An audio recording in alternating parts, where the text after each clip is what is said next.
time for the Malin Webb Show. Join us each week as we go inside Del City Marshman football with the Del City head football coach, Malin Webb, on the Southwest Indiana Sports Network, powered by Milligan Brosmer Communications.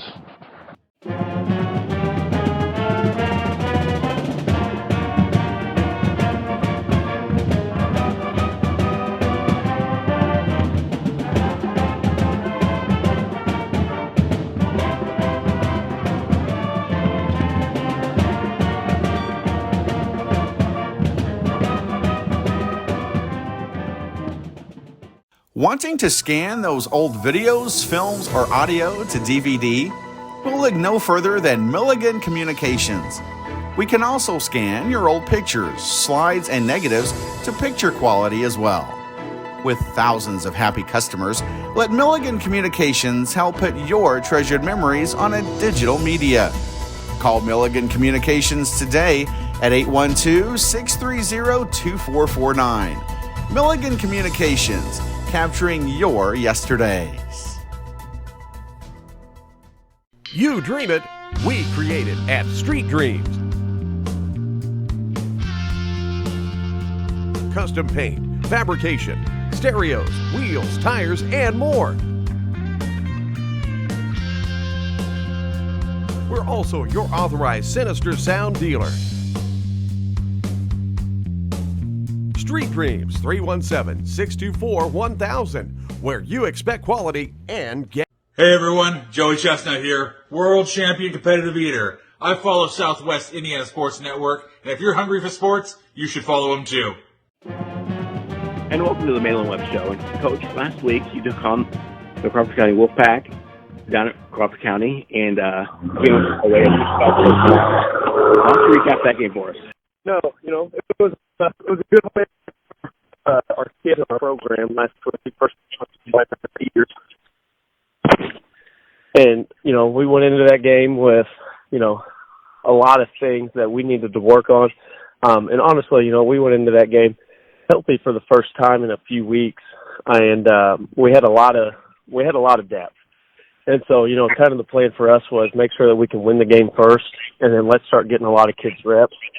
And, it was about halfway through the second quarter, and we got our second team guys in on offense and defense, and those guys came in and they made a lot of plays for us.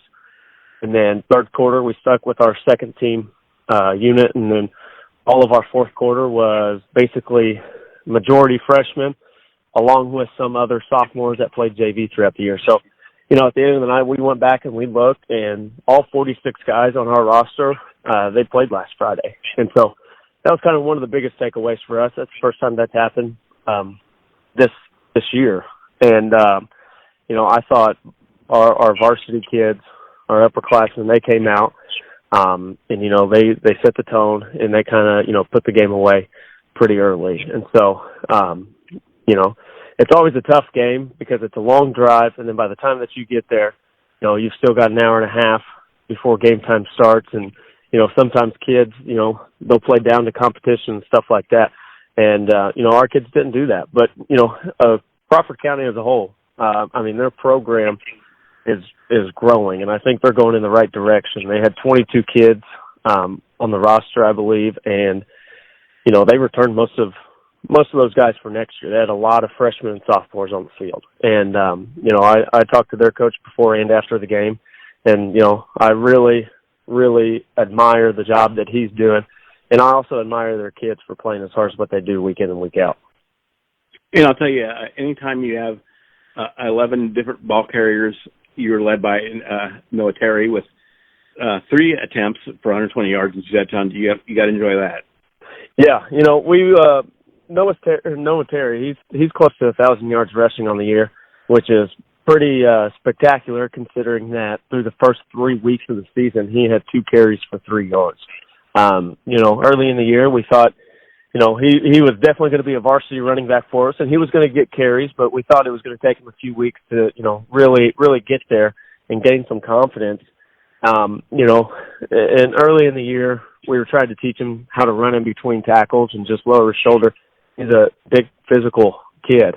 And, about week 4, week 5, when his brother went down, we really relied on Noah to step up right then and there. And, I mean, he's delivered in a big way. And, you know, it's kind of one of those things where, you know, I always kind of wonder what his stat line would look like if, you know, he'd played the first 3 weeks on offense. But, you know, he's on pace right now to break a school record already as a sophomore for yards per carry, which was set 2 years ago by Keaton Lloyd at like 9.3 yards per carry. And after last week, Noah Terry's averaging 11 yards per carry. And, you know, once again, he's still 15, 16-year-old sophomore. You know, and it's a great preparation to move on in the sectional. And I think we were talking before, and I think you said that congratulations. I think this is the first time in how long since Tell City won a tournament game. It's been 8 years. 2014 was the last time Tell City had won a postseason game. We'll be back on the Malin Webb Show right after these messages from our sponsors. You're listening to Southwest Indiana Sports Network, powered by Milligan Whisper Communications.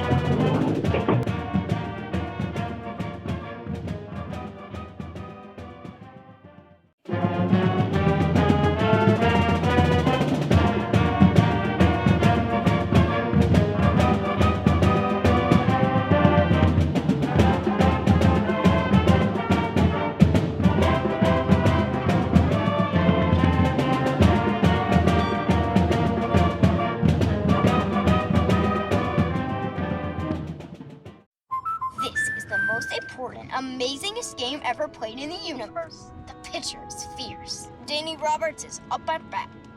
And the crowd goes wild. He just won the game. Let's go! Yes! We protect the car you drive. Go get him, Danny. And the dreams that drive you. American Family Insurance. Insure carefully. Dream fearlessly. Want to know what I like best about playing basketball for my high school? I like it because it's a place where my friends get to see me play.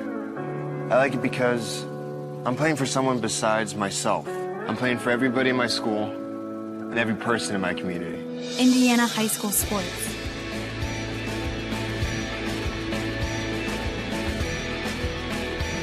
They're more than just a game. Come and see me play. Hey everyone, Joey Chestnut here, world champion competitive eater. I follow Southwest Indiana Sports Network, and if you're hungry for sports, you should follow them too. And welcome back to the Malin Webb Show. And Coach, this week you get to your second round opponent is the modern day Wildcats at Legion Field. And why don't you review that game for us? You know, modern day, they're a perennial powerhouse in 2A, and you know, quite frankly, just a perennial powerhouse in the state of Indiana, regardless of the class. You know, we got a lot of respect for them as a program. I have a lot of respect for Mike Gable in terms of what he's done there throughout the years. You know, I remember being a kid and turning on Home Team Friday, you know, on Friday nights after games were over. And, you know, even as a young kid, they were talking about Mike Gable, and, you know, he's still there and he's coaching. And so, you know, it's going to be kind of surreal for me to actually get to meet him Friday night. But, you know, I'm excited for our kids. I'm excited for our program to be able to go up against Mater Dei. And, you know, the message that we've sent to the kids all week is, regardless of if it's round 1, 2, or 3, at some point in time during this sectional, you're going to have to go through Mater Dei anyway. And so, you know, it might as well be round 2. And, you know, I think it's a game where we kind of have nothing to lose. You know, we're going into it. We're 3-7 on the year. Mater Dei is 7-3. And so, you know, we're kind of playing the underdog role. And, you know, we've been talking all week about, you know, wrecking the sectional 40. And so that's our mindset going into it. You know, we have nothing to lose. We have to play perfect football to win that game tomorrow. That's, you know, there's no doubt about that. But they're a very, very good team. Quarterback, the Wonderlick kid, he's, you know, probably one of the best quarterbacks you'll find in the entire state. And then at receivers, they're big, strong kids. Every single one of them is about 6'3", 195 pounds. And then, you know, their defense has given up 11 point-something points per game. They haven't given up more than 2 touchdowns in a game yet. So, you know, our backs are up against the wall. But, you know, I think our kids are ready for the challenge, and I think they're excited that they get a shot at Mater Dei at home.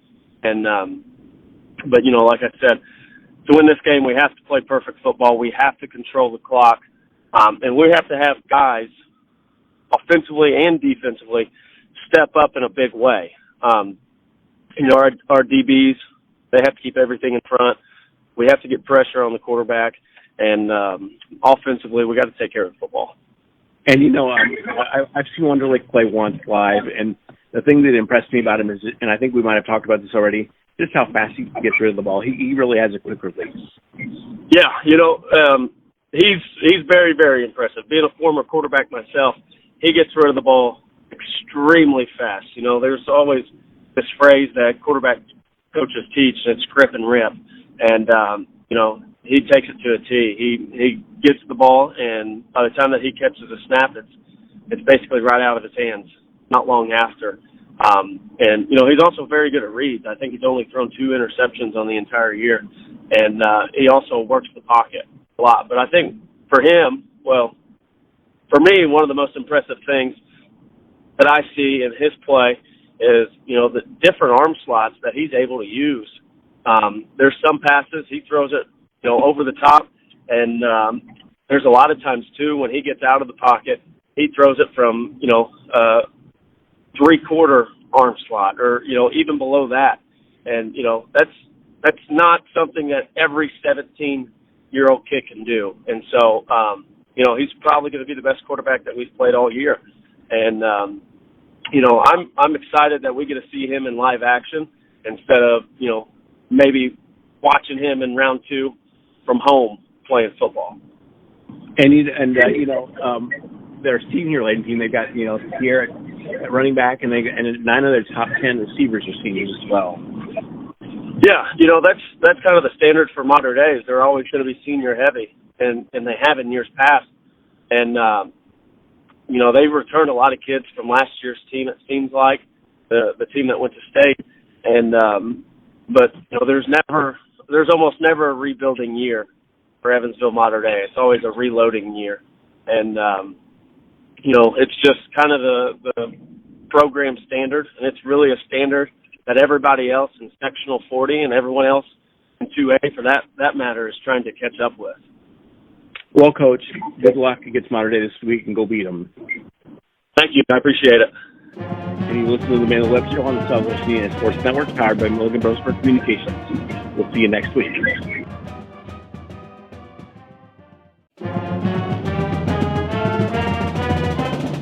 You've been listening to the Malin Webb Show. Join us each week as we go inside Tell City Marksman football with the Tell City head football coach, Malin Webb, on the Southwest Indiana Sports Network, powered by Milligan Brosberg Communications. We'll see you next week.